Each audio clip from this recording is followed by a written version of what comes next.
Saya sering dingendikani Mbah Mun, politik tidak jelas itu bagian dari kejelasan. Ini yang perlu dicatat. Jadi politik tidak jelas itu bagian dari apa? Kejelasan.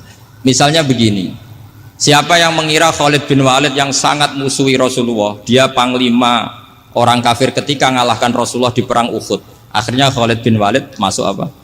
Islam. Begitu juga Wahsy, qatilu ahabbin nasi ila Rasulillah, pembunuh Sayyid Hamzah, akhirnya juga masuk Islam. Begitu juga Abu Sufyan, dia pemimpin besar kafir Mekah ketika perang Badar, ketika perang Khandaq, akhirnya juga Islam dan menjadi mertua Rasulullah Shallallahu Alaihi Wasallam. Dari fakta ini kemudian banyak ulama alim yang ngambil sikap itu ya coro Jawa itu anggang-anggang. Anggang-anggang itu gak tegas, tapi gak tegas dari rumusan ilmu yang detail. Saya ulang lagi, gak tegas tapi dari rumusan ilmu yang apa? Detail. Bisa saja orang yang sekarang kafir suatu saat mukmin atau muslim. Bisa saja yang sekarang sedang fasik suatu saat soleh. Bisa saja yang mondok 3 bulan rois PBNU. Sementara yang mondok lama kadang Kiai RT. Tapi itu hanya hukum duniawi. Saya yakin yang Kiai RT ini PBNU di akhirat. Karena mondoknya lebih apa? Lama. Itu tak jamin. Saya juga berencana memimpin NU di akhirat saja, bukan di dunia. Makanya saya mohon SK itu berakhir muktamar mendatang. Karena saya sudah kiai sebelum diangkat. Makanya saya ulang-ulang, kalau pengangkatan itu niatnya ikror, saya terima. Tapi kalau niatnya ngangkat, tak gugat di pengadilan. Ini tidak guyon, ini betulan itu. Ya, tapi ini hanya guyon saja. Nah, ini penting saya utarakan teori ngaji ya. Ini saya bacakan naskah asli Sayyid Umar Hafid supaya Anda dapat barokah beliau. Karena beliau selain alim allamah, muridnya Habib Salim, juga beliau pernah ngaji kutub Sayyid Abdul Qadir Segaf di Jeddah. Juga beliau sering istifadah di beberapa kiai. Ini saya baca teks Arabnya, kemudian saya terjemah. Bagi yang tidak setuju pemaknanya bisa gugat, karena saya baca Arabnya. Yang nggak setuju pemaknanya bisa gugat, tapi tak jamin kalah karena saya paham betul teksnya maknanya seperti itu. Logikanya tadi ya, ketika Rasulullah ngambil sikap tegas kepada qatilu Hamzah yaitu Wahsy, dan ketika Rasulullah ngambil sikap tegas pada orang-orang yang mengalahkan beliau di perang Uhud, kaifa yuflihu qaumun fa'alu bi anbiya'ihim hakadha, bagaimana mereka jadi orang benar atau orang yang dapat apa? Kebahagiaan kalau mereka perlakuannya seperti Nabi seperti ini, yaitu Nabi sujjawajjuh masyhur wa kusirat ruba, yaitu Nabi itu wajahnya terluka, gigi serinya tanggal. Orang-orang seperti ini tuh nggak akan bejo kalau orang Jawa, nggak akan falah.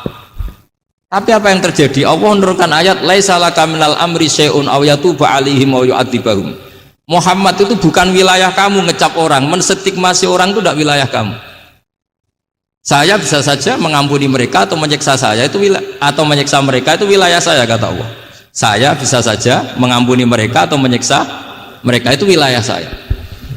Sehingga akhirnya apa? Rasulullah tidak ngambil sikap yang mungkin orang lain mengatakan itu tidak tegas. Tapi itu kearifan. Betul, akhirnya Wahsy malah masuk Islam. Khalid bin Walid panglimanya juga masuk Islam.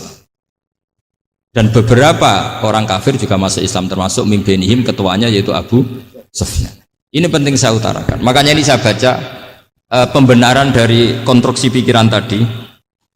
Nah ini supaya khas. Ini khasnya orang mondok 10 tahun nih. Jadi ini tak baca ini. Nah, biar jelas ini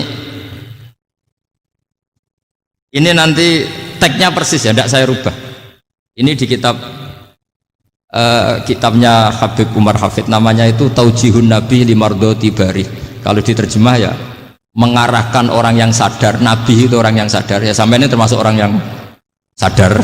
Limardoti Robbi, menuju mendapat ridho Tuhan atau Allah Subhanahu wa Ta'ala. Saya baca tagnya ini di halaman 179. Ini tidak ada yang saya rubah, tidak saya kurangi. Bismillahirrahmanirrahim.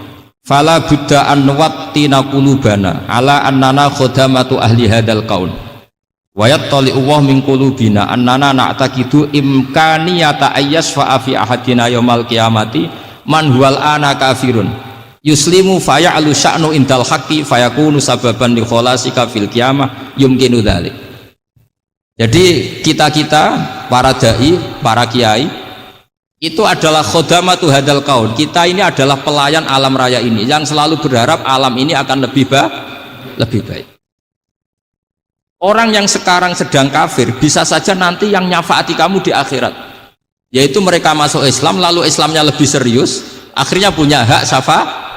Sementara kamu Islam mulai kecil tapi biasa-biasa saja seperti ini, mulai dulu ngaji terus sama Ki Abdul Manan, nggak pernah yang ngisi ngaji, itu artinya nggak ada perkembangan. Makanya saya nggak ingin ngaji lagi karena saya ingin perkembangan Anda nanti tukang mengisi, bukan yang diisi. Kalau saya nanti ngaji lagi di sini, artinya Anda kalau tetap mendengarkan itu tidak ada perkembangan. Pantes saja semulang Gus Bahak sampean sing ngaji. Sekali-kali ada perkembangan, saya ngaji sampean yang mulang, itu bagus itu. Meskipun itu perkembangan yang menyesatkan.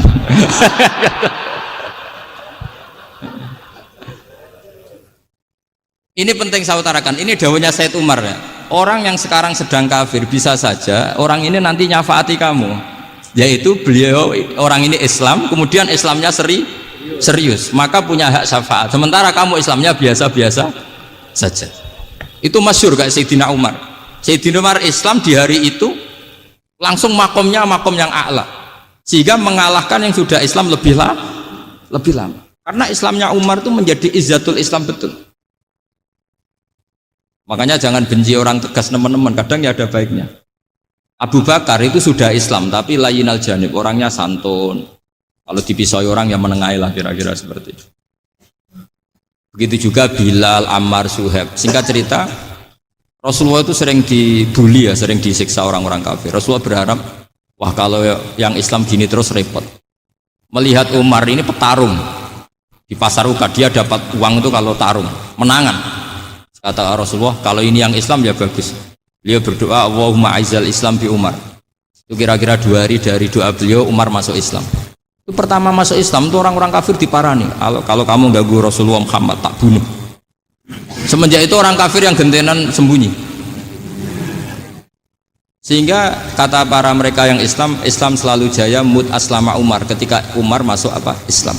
Itu dalam 1 hari Islam itu Rasulullah sudah ngendikan Umar yang Islam sehari ini imannya kalau ditimbang separuh ahli dunia masih unggul sama Islamnya Umar. Nah bisa saja seperti itu. Jadi saya minta sama teman-teman yang mencintai ilmu, tidak tegas itu bagian dari ketegasan dalam ilmiah, karena kita ini tidak mengendalikan dunia, tidak mengendalikan hidayat, hanya Allah piyambak yang ngasih hidayat. Maka sikap kita laisalaka minal amri syai'un aw yatuba alaihim aw yu'adzibahum. Rasulullah yang ahabbul khalqi ilallah saja tidak boleh tegas karena semuanya potensi itu ada. Cuma kita tegas dalam kebenaran saja, tapi nggak perlu tegas dalam mengawal kebenaran. Kenapa demikian? Karena Islam ini agama yang akan dijaga Allah ila yaumil. Yang jaga Islam bukan PBNU, bukan PP Muhammadiyah, bukan kiai. Yang menjaga Islam namun Allah Subhanahu wa ta'ala. Makanya Sayyidina Umar itu kalau disuruh mikir Islam itu nggak mau betul. Masyhur itu dalam tarikh. Umar mimpin itu sukses, banyak futuhat. Singkat cerita akhirnya orang tuh kelangenan, wah kalau Umar meninggal kayak apa. Sehingga Abdullah bin Umar setiap jalan-jalan tuh dibully. Kalau sekarang dibully, ya Abdullah bin Umar, bapak kamu itu gimana? Sudah sepuh mau meninggal kok tidak suksesi. Kalau saja ada orang penggembala kemudian meninggalkan kambingnya di hutan, kamu anggap orang yang mudoyi enggak, menyanyiakan kambing itu enggak? Ya iya, kata Abdullah bin Umar. Apalagi amru hadil umat ini mau ditinggal gelanggang, nanti suatu saat Umar meninggal. Mbok ya suksesi supaya jelas. Logika itu diaturkan ke Umar radhiyallahu anhu, ke Sayyidina Umar. Pertama Umar agak tertarik dengan logika itu. Lama-lama beliau marah. Tidak jadi. Saya tetap tidak akan istikhlaf, tidak akan suksesi. Dan saya tidak akan mikir Islam, katanya. Islam akan diurus oleh Allah Subhanahu. Terus beliau ngendikan, Islam ini jalan ketika ditinggal Abu Bakar. Bahkan ketika ditinggal ahabbul khalqi illallah akramul khalqi indallah, yaitu Rasulullah Muhammad sallallahu alaihi wasallam. Coba Islam dulu dipimpin Abdul Qadir ketua wali, dipimpin wali songo, dipimpin orang top. Sekarang dipimpin mondok 3 bulan jalan. Karena Islam yang ngatur Allah Subhanahu wa ta'ala. Jadi ini penting.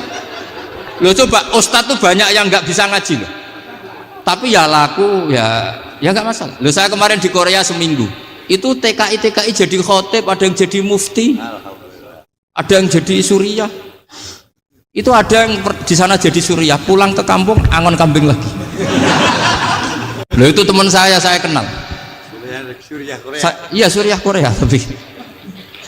Artinya gini, bahkan masjid semua yang di Korea itu didirikan oleh TKI dan TKW. Mereka digerakkan Allah untuk mikir agama, karena agama ini milik Allah. TKI saja mikir.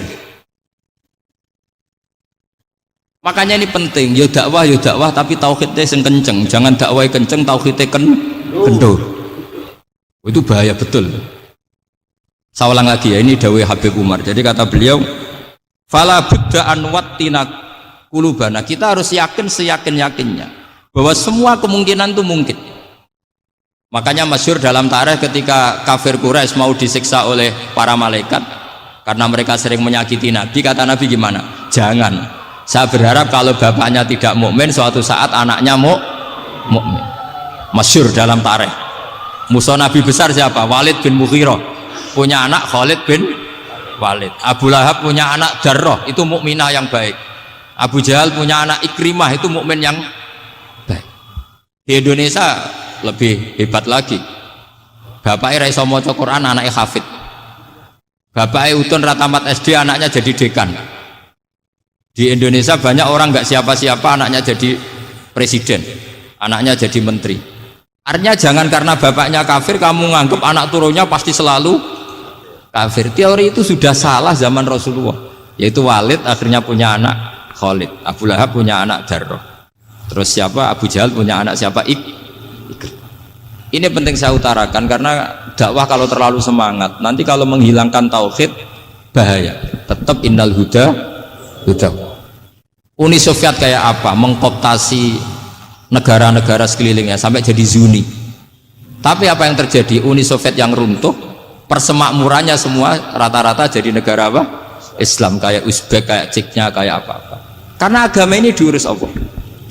Sehingga kalau dalam, tapi kamu ngitmai agama nggak apa-apa. Makanya istilahnya Habib Umar, khodamah itu pelayan, nggak apa-apa. Kita ngitmai agama itu nggak apa-apa. Dengan ngitmai terus mikir nggak apa-apa. Tapi jangan mikir yang merasa kalau kita mati, wah nanti agama ini pukut karena saya mati. Kamu itu siapa? Agama Islam ini tidak pernah dipasrahkan kamu. Diurus oleh Allah Subhanahu wa Ta'ala sendiri. Sehingga ketika Wali Songo meninggal, agama ini tambah kuat sampai sekarang. Kecil saya itu kalau pengajian susahnya bukan main, harus izin sana sini. Sekarang setiap pengajian polseknya datang, polresnya datang, nggak ada intel, nggak ada apa. Padahal kiai dulu sama kiai sekarang itu kira-kira alim mana? Raden kiai dulu. Mbah Hasyim Asy'ari itu ngarang kitab sampai dibaca di Yaman. Saya sering baca juga kitab beliau, Risalatu Ahli Sunnah wal Jamaah. Kiai sekarang mau terjemah aja kadang salah memahami. Tapi ya Islam tetap jalan karena Islam ini dikawal, dijaga oleh Allah Subhanahu wa Ta'ala. Maka kalau dalam cerita tarikh sirahnya Ibnu Ishaq itu, tauhid itu penting. Beliau cerita begini, Sayyid Abdullah itu namanya Abdullah bin Abdul Muthalib. Kita tahu kenangannya Rasulullah terbanyak itu bukan dengan Sayyid Abdullah tapi dengan Sayyid Abdul Muthalib, dengan mbahnya. Karena Nabi itu mulai kecil dirawat oleh siapa? Mbahnya. Yaitu yang disebut Nabi ketika 2 bulan kan abahnya sudah meninggal. Ya saya baca ya, pakai bahasa Arab biar jadi bid'ah. Nanti kalau bahasa Indonesia ada bid'ah. Tidak betul. Biba atau berjanji sebenarnya itu kitab sejarah, berhubung dibaca bahasa Arab terus kayak mantra. Terus yang belakang mau nyenggai soleh aleh, sehingga kubu sebelah bilang tuh khurafat dan bid'ah. Coba diterjemah ini, coba nanti saya baca bahasa Arab.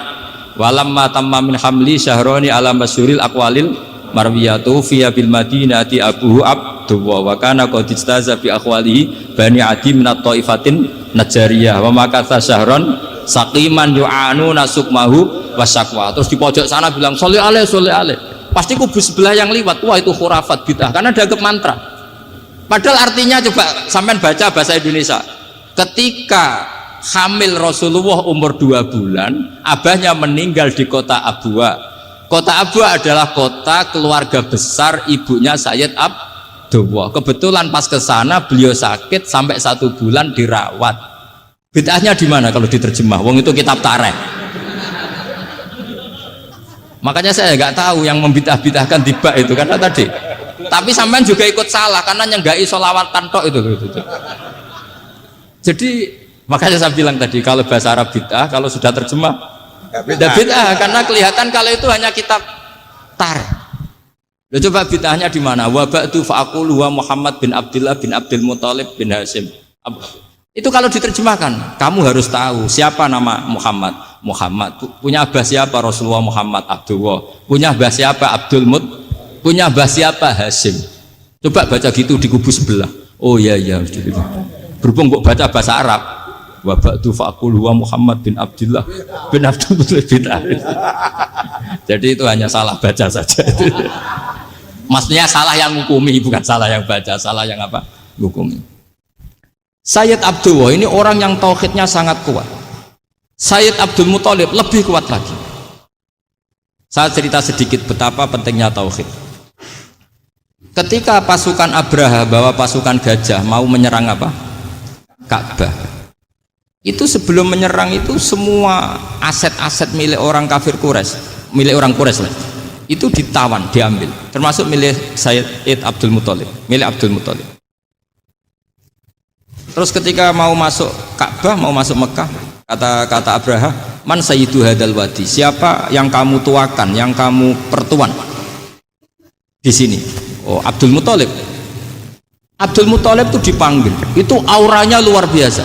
Abraha yang di tempat perkemahannya itu harus duduk di atas karena dia raja, itu duduk di atas gak berani, saking wibawanya Abdul Muthalib. Ini mbahnya Rasulullah. Akhirnya Abraha bilang gini, saya duduk di bawah tidak mungkin karena saya raja, kamu duduk jejer saya tidak mungkin karena nanti umat saya kecewa karena raja kok disaingin gitu. Ya sudah, sambil berdiri-diri kita ngomong. Akhirnya Sayyid Abdul Muthalib tadi diomongin gini, saya itu tidak ingin merusak orang-orang Mekah, orang-orang Quraisy. Saya hanya kecewa punya tempat ibadah dikencingi, diberakin, sehingga saya mau merubuhkan Ka'bah, tapi dengan damai, nggak ada perang. Apa jawabnya Abdul Muthalib? Lucu. Nggak apa-apa, Ka'bah kamu robohkan silakan, nggak apa-apa. Yang penting unta saya yang kamu sita kembalikan. Harta saya yang 100 unta kamu sita kamu kembalikan.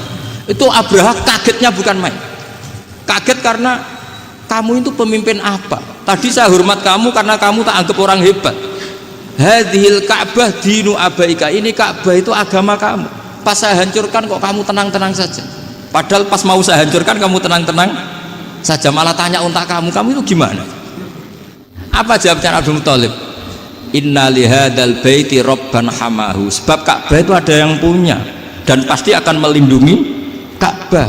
Tapi kalau unta itu milik saya, ini urusan saya, ini unta. Jadi inna lihadal baiti robban hamahu itu tidak milik saya, itu ada yang punya. Ya sudah, biar yang punya aja yang jaga, itu tidak urusan saya. Akhirnya unta dikembalikan, aman deh, untung double. Terus akhirnya dia ke Ka'bah, fa'akhudha bi halaqatil bab, karena dulu apa itu halaqatil bab, karena dulu itu yang dipakai apa itu pegangan itu bentuknya apa? Bulat, makanya diistilahkan halaqah apa? Bulat. Kalau sekarang halaqah ilmiah itu seminar. Bulat. Halaqah itu buruhi lain lagi. Iya. Pegang terus bilang gini, kata Abdul Muthalib, ya Allah, Ka'bah ini mau dihancurkan oleh Abraha, Ka'bah ini milik kamu. Saya mau ke gunung, mau melihat apa yang kau lakukan terhadap orang yang mau merusak Ka'bah. Terus Abdul Muthalib bilang ke umatnya, wa ya qaumi, ayo kita ke gunung melihat ma fa'ala rabbuna, apa yang akan dilakukan Tuhan kita terhadap orang yang mau menghancurkan Ka'bah. Jadi santai saja, santai. Terus Abdul Muthalib naik gunung sama orang-orang Quraisy. Abraha datang mau merusak Ka'bah, terus terjadi alam taro kaifa fa'ala rabbuka bi ashabil fil. Itu melihat, dan betul Ka'bah dijaga Allah. Islam juga gitu. Ketika Islam dikooptasi Uni Soviet, semua ulama, semua wali perasaannya nunggu kehancuran Uni Soviet, karena pasti agama ini dijaga. Saya setiap sholat, setiap munajat ketika baca Rabbana lakal hamdu bil samawati wa mil'ul ardi. Dulu saya iskal itu janggal. Ya Allah, engkau zat yang layak dipuji, yang pujian itu memenuhi langit dan bumi. Pikiran saya kalau bumi ateis itu mujinya kayak apa? Tapi masya Allah ketika saya datang di Korea, bumi ateis, ternyata di sana banyak masjid, banyak tasbih, bahkan ada sakduna di sana. Karena Allah sudah ngendikan lakal hamdu mil'us samawati wa mil'ul ardi. Dan sekarang nyata, semua bumi ateis, bumi apa saja, ada tasbihnya, ada tahmidnya. Makanya sadaqallahul adzim ketika ngendikan sanurihim ayatina fil afaq walladzi arsala rasulahu bil huda dinil haqqi liyudhhirahu 'alad dini kulli. Makanya saya mohon sekali bahwa agama ini harus kamu khidmah, tapi enggak boleh kamu pikir, atau dibaliklah, khidmah maka memikir, tapi tidak usah GR bahwa agama ini diserahkan sampean. Saya juga gak ridho agama kok diurus orang-orang kayak gini, kayak apa nasibnya. Jadi ini penting, karena rata-rata kiai alim itu tidak jelas, terus oleh orang-orang yang nggak pernah ngaji itu, wah ini nggak jelas, nggak tegas. Islam itu harus tegas. Maksudnya tegas itu kayak apa? Tegas itu di wilayah kita. Kalau istri kamu mau diperkosa orang itu boleh tegas, itu wilayah kamu. Tapi kalau hidayat itu wilayahnya Allah Subhanahu wa Ta'ala, kita tidak pernah tahu. Bahkan yang sudah Islam saja, nyuwun sewu, itu nggak ada jaminan mati husnul khotimah. Kita tahu dalam sejarah Sa'labah itu dapat gelar hamamatul masjid, merpatinya masjid. Tapi kita tahu akhirnya Sa'labah itu apa? Su'ul khotimah. Sampai dalam Islam selalu diajarkan ya muqallibal qulub tsabbit qalbi ala din. Jadi kalau kita sendiri saja masih ingin selalu husnul khotimah, agak ada ruang untuk mudah menvonis orang lain. Makanya saya salut sekali ketika Habib Umar menulis kita semua ini mengkhidmati hadal kaun, dan selalu berharap bisa saja suatu saat orang yang sedang kafir bisa saja suatu saat muslim. Nah soal kalau yang sama yang harbi menyerang kita ya tarung. Kalau artinya kalau yang merangi kita ya kita wajib perang, kalau enggak ya habis kita, seperti kita lakukan ketika diserang Belanda.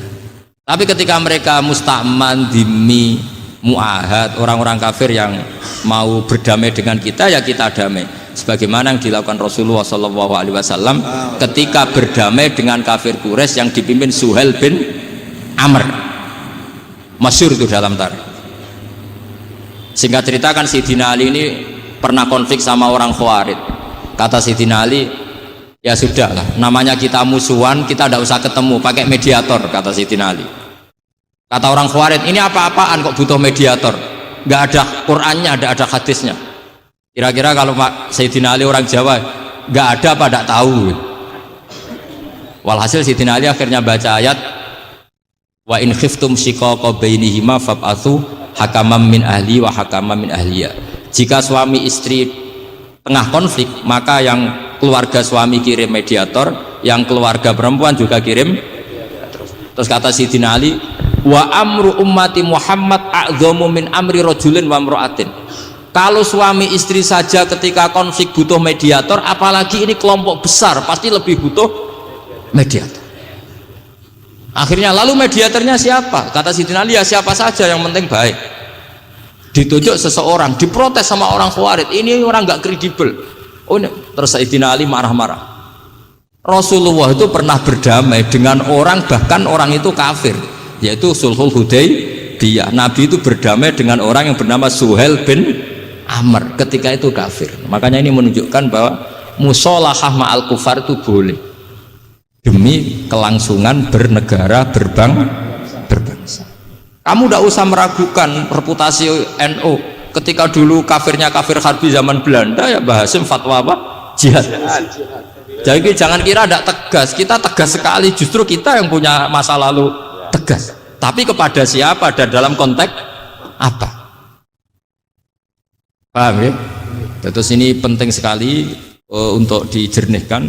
Ini saya baca berikutnya nanti, tidak supaya tahqiq. Saya syukur sekali, saya tadi sekaligus minta ijazah sama Habib Umar, dan memang saya ngaji ini lama sama teman-teman alumni Yaman, cuma belum pernah ketemu mu'alifnya. Tadi saya ketemu minta ijazah itu dan beliau senang sekali, bahkan sempat bikin tulisan di kitab saya ini. Sama tidak perlu baca, karena kalau bisa ya biasa, kalau tidak bisa malu ya sudah, tidak usah baca. Sudah.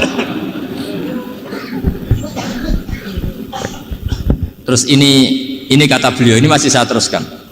Nahnu min hadhil intilaqah naktasibu thabatana wa quwwata yaqinina wa illa fa fil ardi mu'aridun wa muntaqidun wa mukhalifun min akhyarin wa asyrarin sholihin wa fasikin muslimin wa kuffar.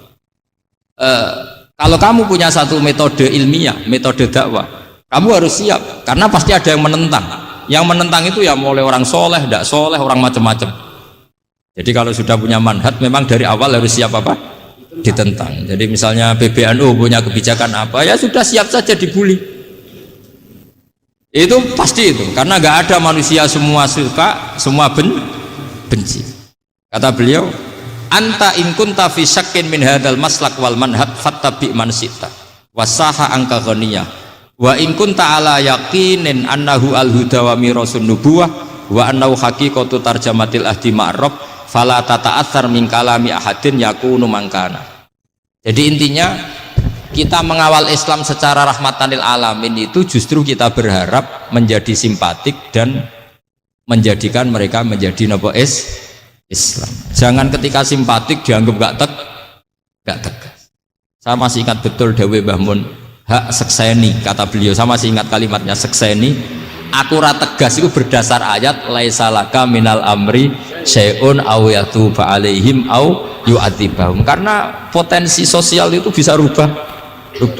Orang yang sekarang kawan kamu bisa saja suatu saat jadi musuh, yang sekarang musuh kamu bisa saja suatu saat jadi kawan. Terus kamu ngambil sikap tegas dalam sesuatu yang nggak stabil seperti ini, lalu tegas itu kan nggak pada tempatnya.